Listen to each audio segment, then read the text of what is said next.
Ça fait des années qu'on a sur nos listes les militants du droit au logement, les militants pour les sans-papiers, les gens qui... je montrais tout à l'heure Léonide qui se bat contre les effets du chlordécone et des pesticides aux Antilles depuis des années.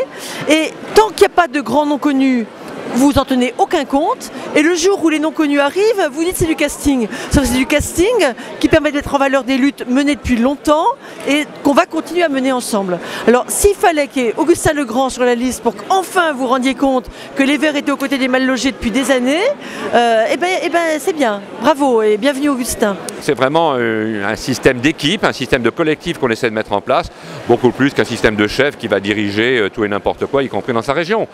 Donc c'est un nouvel outil qui n'est pas encore achevé.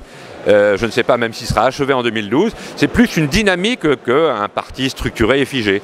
Mais c'est dans cette dynamique qu'on espère qu'en effet, des jeunes, des gens de la société civile, des gens qu'on ne connaissait pas il y a encore 6 mois, nous rejoignent parce qu'ils sentent que c'est une nouveauté et qu'on en a marre des partis traditionnels. C'est plus à une classe politique comme celle-ci qu'il faut faire confiance, mais c'est en effet à des gens qui viennent de la société civile, qui ont une expérience de terrain dans les syndicats, dans les associations, voire dans d'autres partis. Puis il y a des gens qui viennent comme Éric Loiselet du Parti Socialiste et qui disent c'est maintenant là que ça se passe. Eh bien oui, l'écologie c'est maintenant. Je ne crois pas que ce soit un casting parce que ce sont des renforts sincères de personnes qui, dans le monde associatif, dans le monde syndical ou dans les partis politiques dans lesquels ils étaient militants, n'arrivaient probablement pas à faire entendre suffisamment la priorité que nous accordons aux idées écologistes. Et je crois qu'effectivement la dynamique écologiste, l'unité et le rassemblement, c'est autour de nous, c'est autour d'Europe Écologie. Et c'est pour ça que ces personnes sont venues là. Et moi j'en suis très content de cette unité et ce rassemblement. Pendant de longues années, la division des écologistes a fait que le message n'était pas entendu. Et c'est vrai qu'aujourd'hui, cette unité, ce rassemblement est une force terrible pour porter la sincérité et la crédibilité de nos idées.